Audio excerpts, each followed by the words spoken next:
Hi, I'm Corie Felder. I am a California native. Grew up in Southern California, attending Dodger games with my dad, and I went to UC Berkeley for undergrad, where I studied English literature, theater, philosophy, so many amazing things on that campus. I majored in English and loved to write even then. And I was honored with the H. Hill Scholarship for Excellence in English Literature, which is one of the high honors that department bestows on its graduates. After having an amazing experience at Berkeley, graduating with honors, I went to UCLA, my hometown, Southern California, Los Angeles, and thought I would be an entertainment lawyer. So I was an editor on the Entertainment Law Review there and completed the entertainment law program. In addition, was twice honored as a teaching fellow. So I was recognized as an outstanding student in constitutional law and in contracts, and I taught as a fellow supporting the main faculty who taught those courses. So I was able to teach at UCLA for 2 years in the fellows program, and that was my first taste of law teaching. I also wrote many research papers at UCLA, and that kind of kickstarted my academic career. So when I was finished, I thought I would maybe instead of being an entertainment lawyer, become a professor, and the school helped me get on the teaching market, and I was very, very lucky that they did. I went from there to Arizona State University, where I was on faculty, and then eventually moved here to beautiful Colorado. You can't tell because I'm in my office, and taught at CU Boulder for another 4 years before leaving to do the work that I do now. Well, I will tell you, my specialty is writing. I do a lot of other things related to writing, particularly in the law school context, but the foundation of everything is writing. Clarity, precision, narrative storytelling, legal analysis, all of that is about writing. So the thing I think that is most important to know about me is I think I'm fun to work with, I'm warm, I'm friendly, but I'm also really, really, really serious about your writing, which is the thing the committee will see first.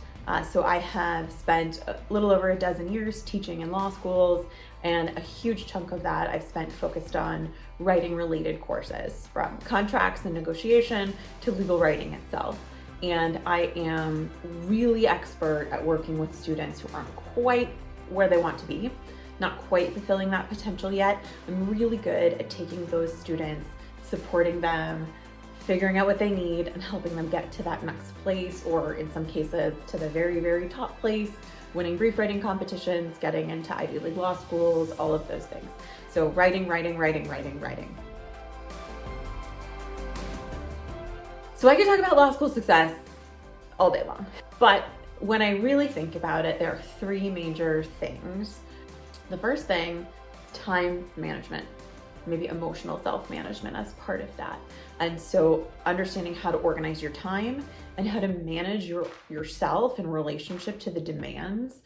So, before law school, maybe you always went out on Saturday night, and now maybe you study on Saturday night, things like that. That's a really big piece of it. So organizing your time, prioritizing things, being accountable for all of the hours in that week, knowing where all your time is going, and making choices about how to spend it well, depending on your strengths and weaknesses. That's one piece.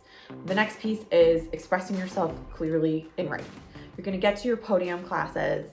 The faculty are not going to be giving you writing exercises. The only person giving you writing exercises most likely is going to be your legal writing professor. And that work is going to feel very attenuated from what's going on in contracts or property or common law, whatever you're starting with in your 1L program. And the thing your professor gets is that written work product. So it's super important that it be clear and express your thoughts, and that clarity, precision, and mastery in writing. And then the final thing is mastery of deep legal analysis. So it won't be enough just to know the rules and sort of regurgitate them, write them down on the exam. You really need to understand how to apply them, how to make arguments and counter arguments, how to bring in maybe that footnote case that your professor threw in. So understanding the process of legal analysis. Those three things: time and self-management, writing, and mastery of legal analysis. I think I, in particular, with over a dozen years of experience working with coaching students, particularly around this area, have an ability to be both warm and tough. So I think one thing that sets me apart is the ability to balance those two things. I like people and I like my students, and I also want them to succeed at the highest level and become their best selves. So understanding that balance and how to communicate it clearly and effectively. I want to also point out that I have experience on both sides of the table. I've sat on the admissions committee at CU for years. I've read possibly thousands of applications, made recommendations about who to admit and who not to admit. I know exactly what it looks like when admissions pulls up that interface. I know what they see, how they see it, and the kinds of stories that the people in the room are putting together about the applicants. So I know what that's like, and I also know how to tell the story to the committee as a consultant, how to put it all together in a way that gives it a narrative shape. And finally, I know what it takes to succeed in law school deeply, deeply, deeply, and I have tons of experience supporting students going through that process.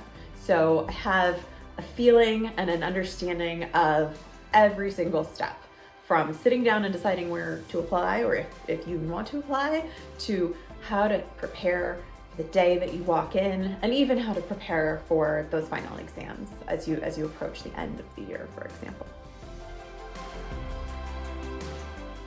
Gosh, I think there are a few things. So I didn't have an admissions coach when I applied, and I think in hindsight, I made some mistakes. It's all worked out really well for me. So I'm sort of making up for what wasn't available to me. And then I also just love working with students. It's really, really fun to be on this journey with people as they move into the next phase of their lives. Knowing what I know about every step of the process and who you are today versus who you're going to become as you go through this experience. I understand that, and I just love to be a cheerleader and a supporter on that journey. This is a powerful education that you're trying to get, and it's going to change your life in a lot of ways. Some of them are going to make you tired, but mostly it's just really wonderful. And it's such a pleasure and an honor to be a part of that. I want to share the joy and the experience that I've had with the next generation of folks who are coming through and going to practice law and do important work. So it's just a delight to be with you on that journey.